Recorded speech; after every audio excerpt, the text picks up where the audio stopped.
à une, comment on appelle ça, une réunion de camp.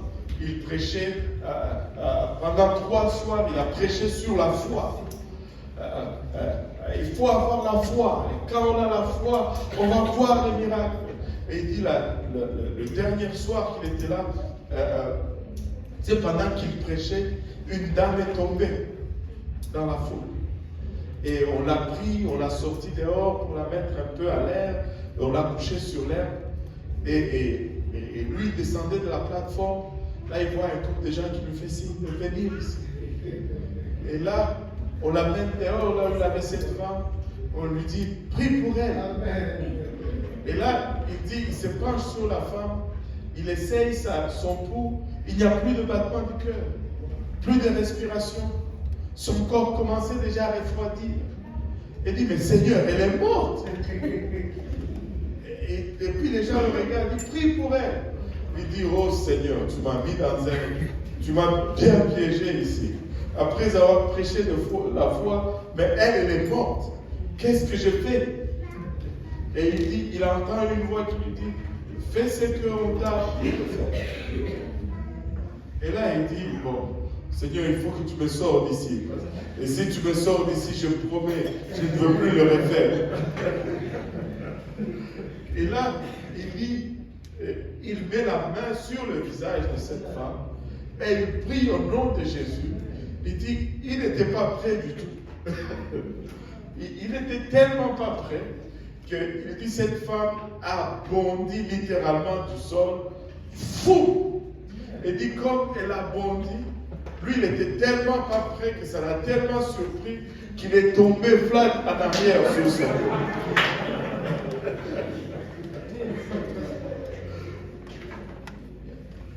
Il était un peu comme le roi d'Israël. C'est quoi cette situation? On nous cherche la guerre.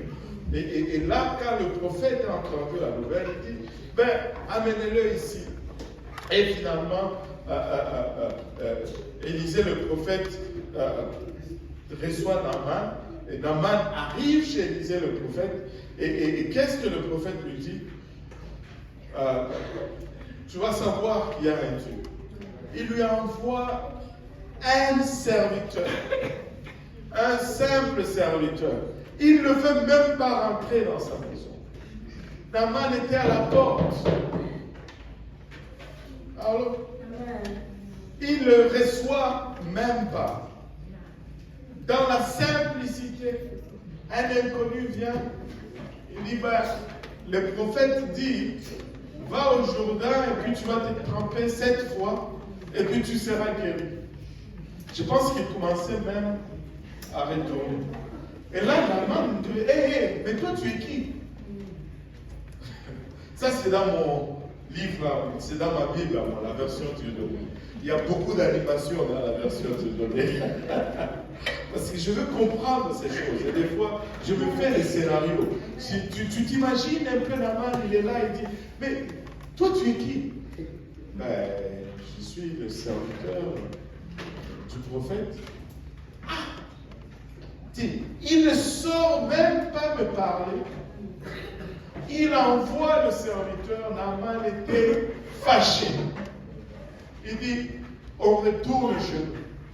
Et c'est sûr que s'il partait comme ça, on ne sait pas qu'est-ce qui allait suivre par la suite. Il était tellement fâché, il dit, on rentre chez nous. C'est quoi ça?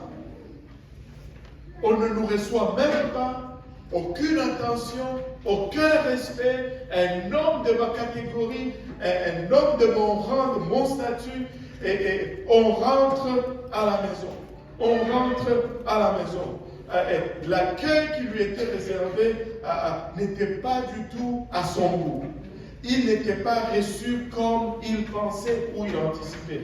Regardez avec moi ceci. 2 Rois, si tu peux me le lire, 2 Rois 5, versets 9 à 13. On va lire un peu ce que Naaman a vécu.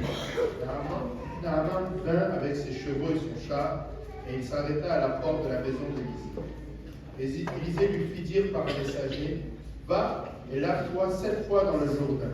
Ta chair deviendra saine et tu seras pur. Naaman fut irrité et il s'en alla en disant, voici, je me disais, il sortira vers moi et il se présentera lui-même.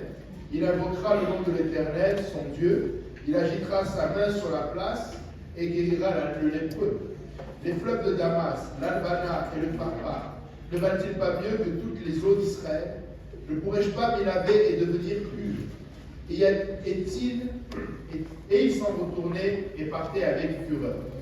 Mais ses serviteurs s'approchèrent pour lui parler et ils dirent, mon père, si le prophète t'eût demandé quelque chose de difficile, ne l'aurais-tu pas fait? Combien plus tu dois faire ce qu'il t'a dit? Lave-toi et tu seras pur. Waouh! Donc, Naaman avait sa conception. Je me disais, il avait des attentes de comment le prophète allait le recevoir. Il avait des attentes de comment tout cet entourage allait, la maison du prophète allait agir autour de lui, et tout cela était basé sur son rang, sur son statut et sur ce qu'il était. Mais c'était un choc. Et il dit, ne pourrais-je pas m'y laver dans les... Il avait même des méthodes par lesquelles, pour lui-même, ça aurait été mieux que ce que le prophète lui avait dit. N'est-ce pas mieux les eaux de chez moi? Et un simple serviteur du prophète est venu à sa rencontre. Son message était à la fois simple et humiliant. C'était simple et c'était humiliant. Je ne sais pas si j'ai quelques vidéos, je n'y ai pas pensé, j'ai quelques vidéos des eaux du Jourdain. Ce ne sont pas les eaux les plus propres. Et en plus de ce temps-ci, le Jourdain rétrécit et l'eau est sale. Tu ne peux pas voir 1 centimètre plus profond dans l'eau du Jourdain.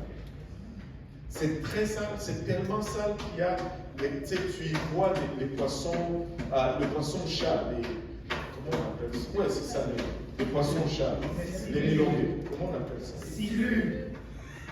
Comment? Bon. Silure. Silure. Tu sais, le poisson-chat noir là? Voilà. C'est bon cette affaire-là. Et tu vois ces poissons-chats, parce que ces poissons-chats, tu les retrouves souvent là où il y a beaucoup de boue. Et tu les vois, ce n'est pas une rivière propre, c'est sale. Et là, on lui dit, c'est là que tu dois aller te baigner. Il se dit, mais vous avez perdu la tête. Avec vous ne remarquez pas qui je suis. Non, on s'en retourne. C'est quel protocole? Zéro considération. Et puis, méthode stupide, je rentre chez nous. Je ne peux pas me rabaisser à ce niveau-là. Et il rentrait. Heureusement qu'il avait des serviteurs sages. Ils se sont approchés de lui. Mon général, pardon.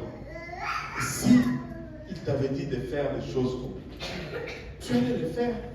S'il t'avait dit, va monter les escaliers de l'oratoire à genoux, tu vas le faire. S'il t'a dit, va te flageller, et tu vas le faire. Parce que c'est des choses compliquées. Mais là, il te demande des choses simples. Pourquoi ne le ferais-tu pas? Pourquoi ne le ferais-tu pas? Alléluia. Parce qu'il pensait il s'attendait à ce que. Mais pourquoi est-ce qu'il ne devrait pas se plonger dans des eaux plus propres? Il dit non. C'est ce que le serviteur a dit. C'est ce que le prophète a dit. C'est ce qui doit être fait. Une fois que Naaman a entendu le message, vous savez, quand Géasi est allé lui donner le message, de la part du prophète. Il avait deux choix. Amen. Ou il allait au Jourdain et il faisait ce que le prophète avait demandé. Puis il retournait chez lui. Et il faisait face à la lèpre. Ou bien il obéit, il obtient sa guérison. Ou bien il désobéit et il va mourir avec sa lèpre. Et vous savez que nous sommes tous comme des Naaman aujourd'hui.